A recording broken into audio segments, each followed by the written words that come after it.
அலுத்கம பகுதியிலே ஒரு பௌத்த பிக்குவினுடைய வாகன டிரைவருக்கும் முஸ்லிம் சகோதரர் ஒருவருக்கும் ஏற்பட்ட பிரச்சனை காரணமாக எழுந்த ஒரு மிகப்பெரிய பிரச்சனை தான் இந்த பிரச்சனை.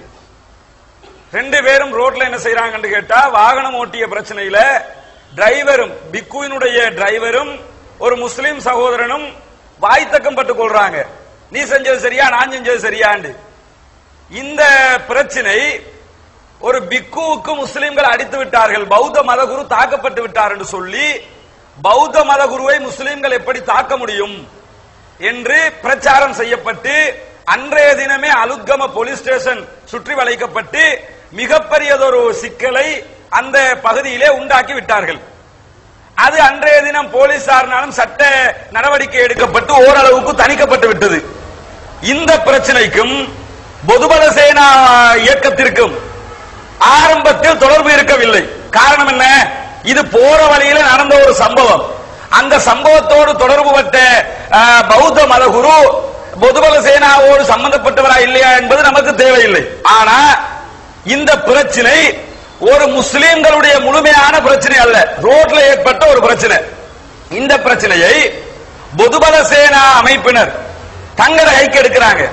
தங்கட கைக்கு எடுத்தது மட்டுமில்லாம பொதுபல சேனா அமைப்பினர் அடுத்த ஞாயிற்றுக்கிழமை என்ன செய்யறாங்கன்னு கேட்டா, மிகப்பெரியதொரு ஆர்ப்பாட்டத்தை, போராட்டத்தை அலுத்கம தர்கா நகர் உள்ளிட்ட பகுதிகளில் ஏற்பாடு செய்கிறார்கள். ஏற்பாடு செஞ்சது மட்டுமில்லாம வெளியூர்களில் இருந்து மக்களை அழைத்து வந்து அந்த ஆர்ப்பாட்டத்திற்கு ஆள் சேர்க்கிறார்கள். உள்ளூர் மக்கள் எல்லாம் ரொம்ப குறைவா தான் இருந்தாங்க. அத்தனை பேரும் இலங்கையினுடைய பல பாகங்களில் இருந்தும் வாகனத்தில் ஏற்றி வரப்பட்ட மக்கள் இனவாதத்தை தூண்டுற விதமாக பேசுகிறார். எப்படி பேசுறார் என்று கேட்டா, இது இலங்கை என்பது சிங்கள மக்களுடைய நாடு, சிங்களவர்களுடைய நாடு, இங்க முஸ்லிம்களுக்கு இடம் இல்ல. எந்த அளவுக்கு இடம் இல்லை என்று கேட்டா, ஒரு பிக்குவை தாக்கி இருக்கிறார், ஒரு பௌத்த மதகுரு தாக்கப்பட்டிருக்கிறார். பௌத்த மதகுரு தாக்கப்பட்டாலும் ஒரு சிங்கள மனிதர் தாக்கப்பட்டாலும் நாங்க என்ன முடிவெடுப்போம்ங்கிறது எங்களுக்கு தெரியும், என்ன நடக்கும்ங்கிறத நீங்க பாத்துக்கிறீங்க என்று மிரட்டுறாரு.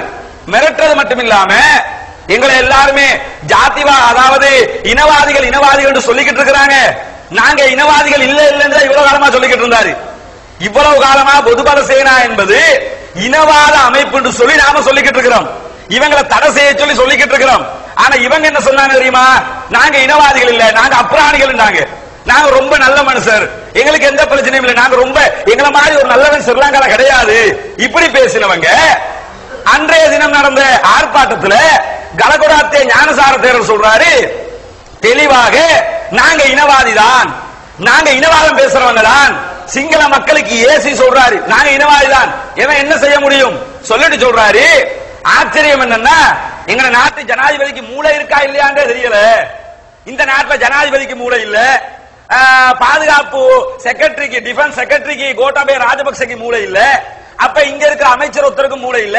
எல்லா மூளையும் ஞானசார தேரருடைய தலையில தான் இருக்குதா? அவருக்கு மட்டும் தான் மூளை இருக்குதா? எதுக்கு சொல்றாரு? மூளை இருந்திருந்தா ரவுஃப் ஹக்கீம் மாதிரி ஒரு முஸ்லிமுக்கு நீதி அமைச்சர் போஸ்ட கொடுத்திருப்பாங்களா? இதுதான் இனவாதம்ங்கிறது. இனவாதம்னா என்ன? ஒரு சமூகத்தினுடைய பிரதிநிதியாக இந்த சமுதாயம் ரவுஃப் ஹக்கீமை தெரிவு செஞ்சு பார்லிமெண்ட்டுக்கு அனுப்பி இருக்குது. பாராளுமன்றத்தில் அவர்கள் ஆளும் கட்சியினுடைய கூட்டணி கட்சியாக இருக்கிறார்கள். அதனாலதான் அந்த போஸ்ட் அவருக்கு கொடுக்கப்பட்டிருக்குது.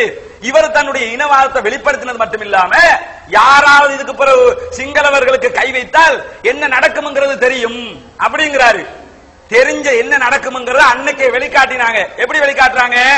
அந்த நிகழ்ச்சி முடிஞ்சதுக்கு பிறகு மக்கள் எல்லாம் ஊர்கோலமாக போற நேரத்தில் முஸ்லிம்கள் அத்தனை பேரும் பயந்து போய் அன்னைக்கு அலுத்கம, பேருவல, தர்கா டவுன், கலுத்தர இந்த பகுதியில் உள்ள அத்தனை முஸ்லிம்களும், குறிப்பாக தென் மாகாணம் காலி அம்பாந்தோட்டை வரைக்கும் உள்ள முஸ்லிம்கள் என்ன நடக்குமோ ஏது நடக்குமோ என்று பயந்து கொண்டிருந்தார்கள். இலங்கையில் உள்ள அனைத்து முஸ்லிம்களும் பேருவலை இன்றைக்கு என்ன நடக்க போகிறது என்று எதிர்பார்த்து ஆச்சரியப்பட்டு பயந்தவர்களாக இருந்து கொண்டிருந்தார்கள். அந்த நேரம் பார்த்து இவங்க தங்களுடைய நிகழ்ச்சியை முடிச்சுக்கிட்டு போற நேரத்தில் என்ன நடக்குதுன்னு கேட்டா, முஸ்லிம்கள் அத்தனை பேரும் பயந்து பள்ளிவாசலுக்குள் ஒளித்துக் கொண்டிருக்கிறார்கள். முஸ்லிம்களை நோக்கி கல்வீசி தாக்குகிறார்கள். இப்ப என்ன கதை? முஸ்லிம்கள் அடிச்சாங்க, முஸ்லிம்கள் பௌத்த மதகுருவை தாக்கினாங்க, முஸ்லிம்கள் சிங்கள மக்களுக்கு அடிச்சாங்கன்னு சொல்லி இவங்க பரப்புறாங்க. முதல்ல தாக்குதல் நடத்தியது அந்த ஆர்ப்பாட்டத்தில் கலந்து கொண்டவர்கள். ஏன் தாக்குதல் நடத்துறாங்க? ஆர்ப்பாட்டத்தில் கலந்து கொண்ட நிறைய பேர் அப்புறாணிகள், ஒன்னும் விளங்காத மக்கள், பாமர மக்கள். ஆனா தாக்குதல் நடத்துற அளவுக்கு அவங்க போனதுக்கான காரணம் என்னன்னு கேட்ட, தூண்டப்பட்டார்கள். தூண்டியது பொதுபல சேனா, தூண்டியவர் ஞானசார தேரர். இவ்வளவை தூண்டி மக்களுக்குள்ள முஸ்லிம்கள் சம்பந்தமான வெறுப்புணர்வை உண்டாக்கினதோட போகிற வழியில முஸ்லிம்கள் எல்லாம் ஒரு இடத்துல குமிஞ்சு நிற்கும் போது அந்த மக்கள் என்ன நினைக்கிறாங்க, முஸ்லிம்கள் எங்களுக்கு அடிக்க போறாங்க நினைச்சுக்கிட்டு முஸ்லிம்களுக்கு கல்லால் வீசி அடிக்கிறார்கள். வீசி அடிச்சுட்டு முஸ்லிம்கள் எங்களை அடிச்சாங்க என்று சொல்லி பிரச்சனையை உண்டாக்குறாங்க. நான் என்ன கேட்கிறேன் கேட்டா, ஸ்ரீலங்கா தௌஹீத் ஜமாத் சார்பாக ஒரு கேள்வியை என்ன கேட்கிறேன் தெரியுமா?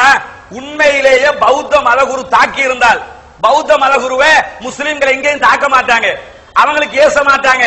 இஸ்லாம் அப்படி கற்றுத்தரவும் இல்லை. அடுத்த மதத்தினுடைய மத குருக்களை மதிக்கும்படி இஸ்லாம் சொல்கிறது. நபிகள் பெருமானார் ஸல்லல்லாஹு அலைஹி வஸல்லம் அவங்களே அடுத்த மதத்தினுடைய மத குருமார்கள் இருந்தால் யுத்த களத்துல கூட கொலை செய்யக்கூடாது. யுத்த களத்துல யுத்தம் நடக்கிற நேரத்துல அடுத்த மதத்தை சேர்ந்த மத குரு இருப்பாரா இருந்தா அவரை கொலை செய்யக்கூடிய இந்த அளவுக்கு அடுத்த மதத்தினுடைய மத குருமார்களை மதிக்கக்கூடிய மார்க்கம் இஸ்லாமிய மார்க்கம். இந்த இஸ்லாமிய மார்க்கத்தை பின்பற்றக்கூடிய முஸ்லிம்கள் மத குருவை தாக்கினாங்கன்னு சொல்றாங்க. தாக்கி இருந்தா என்ன செஞ்சிருக்கணும்? அன்னைக்கே கைது செய்யப்பட்டாங்க. தாக்கினதாக குற்றம் சாட்டப்பட்டு அன்றைக்கே 3 பேர் கைது செய்யப்பட்டாங்க. ஸ்ரீலங்காவுடைய போலீஸ் அதிகாரத்தை பயன்படுத்தி ஆர்ப்பாட்டம் நடத்த வேண்டாம் என்று தடை விதிப்பார்கள் மாணவர்களுக்கு. மாணவர்கள் ஸ்டூடெண்ட்ஸ் பிகெட்டிங் பண்ண வந்த அதுக்கு தடை விதிக்கிறவங்க பிக்குமார் தடை உத்தரவை நீதிமன்றம் வரைக்கும் போய் வாங்குவாங்க. அது எந்த டேட்டா இருந்தாலும் சரி. அதுக்கு எடுக்கிறவங்க இங்க பிக்குமார் ஆர்ப்பாட்டம் பண்ண போறாங்க, அதுக்கு ஏன் தடை விதிக்கல? அது அவங்களோட உரிமை தானே. பிக்குமாருக்கு இருக்கிற சம உரிமை ஏன் மாணவர்களுக்கு இல்லை? ஏன் முஸ்லிம்களுக்கு இல்லை? மற்ற இனத்தவர்களுக்கு ஏன் இல்லை? இதுதான் ஆரம்பம் முதல் இலங்கையில் இனவாத பிரச்சனையை தூண்டி எல்டிடி ஆயுத போராட்டம் வரைக்கும் வந்ததுக்கான காரணமே இதுதான். ஒருத்தனுக்கு 2 பேர், ஒருத்தருக்கு 2 பேர் என்ற விதத்துல போலீஸ் பாதுகாப்பு. அப்ப என்ன அர்த்தம் தெரியுமா? ஏதோ ஒண்ணு நடக்க போகுது, ஏதோ ஒன்றை செய்ய போறாங்க. அப்ப முடிஞ்ச அளவுக்கு நாம ஏதாவது செய்யணும்னு சொல்லித்தான் 2000 பேரை போட்டு ஒரு பம்மாத்து காட்டி இருக்கிறாங்க. நாம பாதுகாக்கிற மாதிரி பாதுகாக்கணும், சொல்ற மாதிரி சொல்லணும் மாதிரி செஞ்சிருக்கிறாங்க. 2000 பேரை போட்டது மட்டும் இல்லாம போலீஸ் அதிகாரிகள் போய் கெஞ்சி கேட்கிறாங்க, இதை நீ பாட்டுங்க, அப்படி செய்யுங்க, இப்படி செய்யுங்க சொல்லி. இவ்வளவு குற்றம் செஞ்சிருந்த குற்றவாளியை நீங்க கைது பண்ணி நடவடிக்கை எடுத்திருக்கணும். 2000 போலீஸ் இருந்தாங்கல்ல, முஸ்லிம்கள் கல்லு வீசி இருந்த கல்லு வீசினவன உடனடியா பிடிச்சிட்டு போ, உடனடியா கைது பண்ணி. அதை செய்யல. செய்யாம என்ன செய்யறாங்கன்னு கேட்டா, முஸ்லிம்களுக்கு 2 பேரும் அவங்க முஸ்லிம்களுக்கு தாக்குகிறார்கள். சரியாக 6 மணிக்கெல்லாம் ஊரடங்கு உத்தரவு பிறப்பிக்கப்படுகிறது. கேள்வி போடுறாங்க. ஊரடங்கு உத்தரவு போட்டு அந்த ஊரடங்கு உத்தரவு போடப்பட்ட ஊரடங்கு உத்தரவு என்ன? 2 தரப்பாரும் அடங்கி போயிடணும். அத்தனையும் போலீஸும் ராணுவமும் தான் கவனிக்கும். அது யாருக்குமே அங்க அதிகாரம் கிடையாது. அதனாலதான் ஊரடங்கு உத்தரவே போடுறது. ஆனா ஆச்சரியம், உலகத்திலேயே ஸ்ரீலங்கால மட்டும் ஊரடங்கு உத்தரவு போடப்பட்டதுக்கு பிறகுதான் எல்லா பிரச்சனையும் நடந்திருக்கிறது. இதை அரசாங்கத்திடம் கேட்கிறோம். இதற்கு யார் பொறுப்பு? ஸ்ரீலங்கா அரசாங்கம் பொறுப்பு, ஸ்ரீலங்காவின் பாதுகாப்புத்துறை பொறுப்பு, ஸ்ரீலங்காவினுடைய பாதுகாப்பு அமைச்சு பொறுப்பு. காரணம் என்ன? ஊரடங்கு உத்தரவுக்கு பிறகுதான் முஸ்லிம்கள் தாக்கப்பட்டிருக்கிறார்கள். 6 மணிக்கு பிறகுதான் முஸ்லிம்களுக்கு எதிரான தாக்குதல் ஆரம்பமாகியது. கிட்டத்தட்ட 300க்கும் மேற்பட்ட வீடுகள் அடித்து நொறுக்கப்பட்டு தீ வைக்கப்பட்டிருக்கிறது. 20க்கும் மேற்பட்ட வாகனங்கள் எரிக்கப்பட்டிருக்கிறது.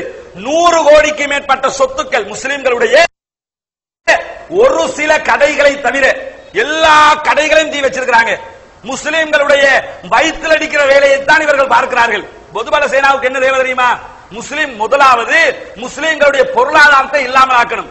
அலுத்கமல முதல்ல கடை எரிக்கப்பட்டது, மாவனல்லையில கடை எரிக்கப்பட்டது, பதுல்லையில கடையில பிரச்சனை உண்டு பண்ணாங்க. எல்லாம் பொருளாதார ரீதியான பிரச்சனை. ஃபெசன்பக் உடைக்கப்பட்டது. இப்ப தெஹிவரையில அந்த ஆக்கோட்ஸுக்கு அடிச்சிருக்கிறாங்க. இவ்வளவு எல்லா முஸ்லிம்களுடைய பொருளாதாரத்தின் மீதான தாக்குதல் நடத்திட்டு அன்றைய தினம் நடந்த கலவரத்தில் பொதுபல சேனாவினால் அழைத்து வரப்பட்ட காடையர்கள் செய்த காரியம் என்ன? கிட்டத்தட்ட 100 கோடிக்கு மேற்பட்ட முஸ்லிம்களுடைய சொத்துக்களை சூறையாடி அழித்திருக்கிறார்கள். சாப்பிடுவதற்கு வழி இல்லாமல் அங்குள்ள மக்கள் இப்பொழுது தத்தளிக்கிறார்கள். காரணம் என்ன? கடையெல்லாம் அடித்து நொறுக்கப்பட்டு தீ வைத்து எரிக்கப்பட்டிருக்கிறது. இவ்வளவு காரியத்தை பார்த்துட்டு நாங்க செய்யல, எங்களுக்கு தெரியாது. பிக்குமார் ஆர்ப்பாட்டத்துக்கு வந்தாங்களே, அதே மாதிரி மக்கள் எல்லாம் ஆர்ப்பாட்டத்துக்கு திரட்டிட்டு வந்தாங்களே, இவர்களிடத்தில் அடிப்பதற்கான பொல்லுகள், கம்புகள் எங்க இருந்து வந்துச்சு, வெப்பன்ஸ் எங்க இருந்து வந்துச்சு? ஆச்சரியமான வெப்பன்ஸ் ராணுவத்திட்ட வந்தாங்களே, அதே மாதிரி மக்கள் எல்லாம் ஆர்ப்பாட்டத்துக்கு திரட்டிட்டு வந்தாங்களே, இவர்களிடத்தில் அடிப்பதற்கான பொல்லுகள், கம்புகள் எங்க இருந்து வந்துச்சு, வெப்பன்ஸ் எங்க இருந்து வந்துச்சு? ஆச்சரியமான வெப்பன்ஸ் ராணுவத்திட்ட இந்த நாட்டிலே யாருக்கும் ஆயுதம் ஏந்த விட மாட்டோம் என்று ஸ்ரீலங்காவினுடைய பாதுகாப்பு அமைச்சு சொல்லுகிறது. டிஃபென்ஸ் செக்ரட்டரி கோட்டபய ராஜபக்ச சொல்லுகிறார். அத்தனை பேர் இந்த நாட்டில் யாருக்கும் ஆயுதம் ஏந்த விட மாட்டோம், விடக்கூடாது, மாற்று கருத்து இல்ல. ஆனா யாருக்குமே ஆயுதம் ஏந்த விட மாட்டோம் என்றீங்களே. இப்ப வேறுவலையில தர்கா டவுன் அந்த ஏரியாவில் நடந்த பிரச்சனையில 3 முஸ்லிம்கள் 7 பேருக்கு 8 பேருக்கு ஷூட்டிங் நடந்திருக்கு, துப்பாக்கி பிரயோகம். அதிலே 3 பேர் மரணித்து விட்டார்கள், 4 பேர் சீரியஸ் கண்டிஷன்ல இருக்கிறாங்க, 90 பேர் ஹாஸ்பிடல் அட்மிட். இன்னும் நிறைய பேருக்கு ஹாஸ்பிடலுக்கு போகிற அளவுக்கு போறதுக்குரிய வழி இல்லாம பயந்து போய் மக்கள் இருக்கிறார்கள். சின்ன குழந்தைகள் வெட்டுப்பட்டிருக்குது, சின்ன கை குழந்தைய அறிவாளால வெட்டி இருக்கிறாங்க. இந்த அறிவாள் எங்க இருந்து வந்துச்சு, புல்லட்ஸோட வெப்பன்ஸ் எங்க இருந்து வந்துச்சு, துப்பாக்கிகள் எங்க இருந்து வந்தது, பொல்லுகள் அடிக்கிறதுக்குரிய கம்புகள் எல்லாம் எங்க இருந்து வந்துச்சு? அப்ப இவ்வளவு காலமா ராணுவத்துக்கு துப்பாக்கி இருக்குன்னு எங்களுக்கு தெரியும். இப்ப ஆச்சரியமா இருக்குது, பொதுபல சேனா நிலநோவன போலீஸ் சொன்னாங்களே, நாங்க சீருடை அணியாத போலீசார். இப்ப சீருடை அணியாத போலீஸுக்கெல்லாம் ஸ்ரீலங்கா கவர்மெண்ட் வெப்பன்ஸ் கொடுத்திருக்குதா? எங்க இருந்து ஷூட்டிங்? பிபிசி நிருபர் அழகா எடுத்து காட்டுறாரு, இங்க பாருங்க இந்த இருக்குது குண்டு, இந்த பாருங்க அடிச்ச இடம் எல்லாம் எடுத்து காட்டுறாரு. எங்க இருந்து எடுத்தாரு? இது நடத்தப்பட்ட தாக்குதல் இருந்து அழகா எடுத்து காட்டுறாரு. பிபிசி உண்மையை வெளியிட்டது. அப்ப காரணம் என்ன? திட்டமிட்டு முஸ்லிம்கள் தாக்கப்பட்டார்கள். பள்ளிவாசலுக்குள்ள உயிரை பாதுகாத்துக்கிறதுக்காக ஒளிச்சுக்கிட்டு இருந்த முஸ்லிம்களை தேடி போய் ஷூட் பண்ணாங்க. யாரு ஷூட் பண்ண? அப்ப போலீஸ் இருக்கல, எஸ்டிஎஃப் இருக்கல. ஆனா சொல்றாங்க நாங்க பாதுகாப்பு கொடுத்தோம், நாங்கள் கட்டி காப்போம்ங்கறாங்க. போலீஸும் எஸ்டிஎஃப்பும் ராணுவம் எல்லாமே இருக்கிற நேரத்தில், அதுவும் ஊரடங்கு சட்டம் நடைமுறை இருக்கும் போது எப்படி 300 வீடுகள் எரிக்கப்பட்டது? ஜாமியா அலிமியாவுக்குள்ள முஸ்லிம்கள் தஞ்சமடைகிறாங்க. ஸ்ரீலங்கா அரசாங்கத்தினுடைய, குறிப்பாக ஆளும் ஐக்கிய முன்னணியினுடைய கொழும்பு மாவட்டத்தின் அமைப்பாளராக இருக்கிற, அது மாத்திரமல்லாமல் இந்த அரசாங்கத்தினுடைய ஒரு டெபுட்டி மினிஸ்டர் ஃபைசல் முஸ்தபா ஜாமியா அலிமியாவுக்குள்ள முஸ்லிம்களை